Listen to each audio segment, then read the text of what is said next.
This is Keith O'Brien. We're here with Rob Hall, CEO of Playground XYZ. How are you doing, Rob? I'm well, thank you. And you? I've been better, little voice issues, but we'll get through it. First question I have is, why is attention important? I think the reason it's important and getting so much interest at the moment is because the metric itself has these characteristics that make it really powerful for advertisers. So the first of those is that attention metrics are being proven to be just more predictive of outcomes than other metrics out there.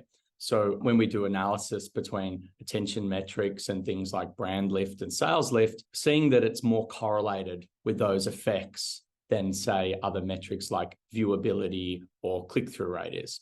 And because it's more predictive, it becomes a really great sort of signal that we can focus on as an industry. The second thing is, and this is another characteristic of a good metric, is that it's available in real time. If you think about those sales lift, figures or the brand lift stuff, you could call those lagging indicators. So those things quite often come maybe later in the campaign, quite often months after. I hear stories all the time about data coming 6 months after the campaign's finished. So what's really interesting about attention is, provided we do that first step of linking attention to outcomes, then in the next campaign, we're able to use attention as a leading indicator rather than a lagging one. And that ability to do so in real time makes it something really interesting for brands. The third thing is that it's actionable. So, a good metric should be able to be intervened. It should be able to be optimized and influenced. And again, attention metrics are interesting because you're able to do that. So when you think of those three things, predictive against outcomes or more predictive outcomes than other metrics, it's available in real time in your reporting systems, and you can influence it and take action on it. Those things are why it's so important. What is the state of attention usage today? Are you seeing brands and agencies more either active in it or asking you guys questions about how to get involved? You can see from the news, it's certainly trending as a topic. It seems like every conference and a lot of ad week a week ago and those things have been about attention. I think you have all the industry bodies kind of leaning in. So there's an IAB task force for attention in Australia, one in the UK, there's one in the US now. There's conversations, the MRC, believe are looking into stuff, the ARF as well. So certainly kind of got a lot of tailwinds behind it and a lot of interest in that sense.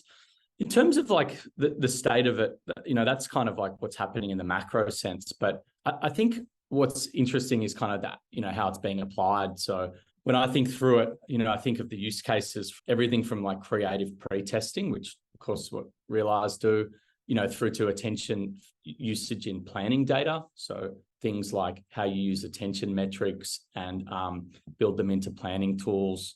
Take the notion of like a reach curve and how does that change based off attentive reach or sufficient attentive reach. So there's a lot of work happening in that space. I see attention data being applied to inventory quality tools. So agencies looking at things where they're like, okay, we have viewability and brand safety and carbon and a view on those things across, different publishers or placements or channels.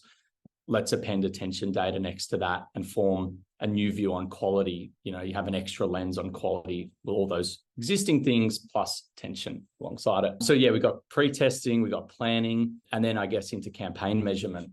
This is really interesting where the planning data will tell us like, here is the best channels, for attention, or here's how much attention we need on a different channel.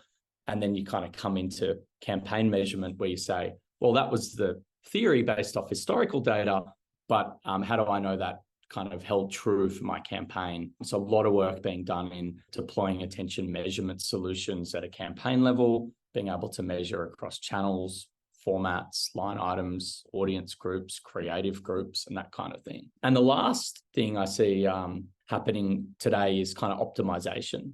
And that really is the final step in the process. And it's really falling into two parts. It's fascinating because you've got, I guess, campaign optimization, which is for a given creative or a given campaign, how would you sweat the right amount of attention out of your media buying for that?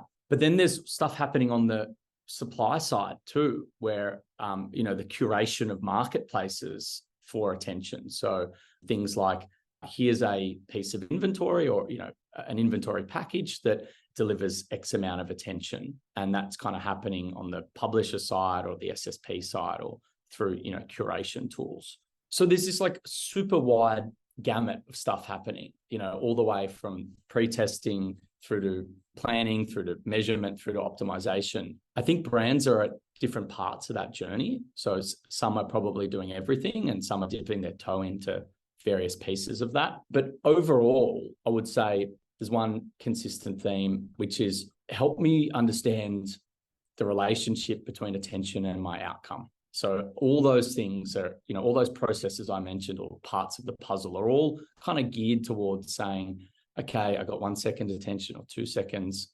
What does that tangibly mean for my brand? And I think that is kind of overarching feedback from the market, that the attention industry and the attention vendors like ourselves and yourselves have to help with that burden of proof and have to kind of like connect those worlds together for advertisers. You touched upon it a little bit, but for the agencies or brands that are behind or haven't made headways that some of the leading ones have, what's the advice for getting started or dipping their toes into attention? I think the conversation is moving from kind of a more is more conversation on attention into something a bit more nuanced. So like, I guess my advice is, kind of wrapping it all up, is feels like brands need to figure out what the requisite amount of attention is for them to drive their given outcome. And the really interesting thing is not all attentive seconds are created equally. So you can't say that 1 second attention on a YouTube pre-roll is the same as 1 second attention on a Facebook stories ad or 1 second on display. Brands are needing to do the work upfront to link attention to outcomes, but know that there is a different relationship between an attentive second on one channel versus another. And we give this a phrase, optimal attention. So what is the optimal attention for a brand on a given channel and format or, targeting type? And these curves all kind of look different, that you might be able to drive your outcome very strongly with 1 second on a particular format, and you might need 3 seconds in a different channel on a different format. So it is a slightly involved process. It requires both an attention measurement partner and being able to get the hands on kind of the outcomes data. Back to that sales lift or brand lift stuff that we said, is hopefully available. It's about figuring out what data we have from outcomes and how you map that back to attention metrics so that you form that link and now you have a leading indicator rather than a lagging one. My guidance there is trying to think about those outcomes being specific, what success looks like, making sure that data is available, with your partner to pass to your attention partner so you can stitch those worlds together and understand that relationship. And so I think that's really a first step in the process. And from there, having understood how much attention your brand needs to drive an outcome, you can then kind of scale the process very easily through, okay, now we need to measure our campaigns, on an ongoing sense to make sure we're hitting the sweet spot. Hey, there's a pre-bid segment that can, help us get to that sweet spot on display. There's some moves we can make on YouTube to get to that sweet spot on Facebook and so on. So yeah, it's really interesting. I would say that it is a heavily consultative process to begin, and for brands to be thinking about partners that can come with data science credentials and that kind of consultative approach, and will help do linking those worlds together. Great, Rob. Thank you so much for participating and putting up with my creaky voice. Thank you so much for having me.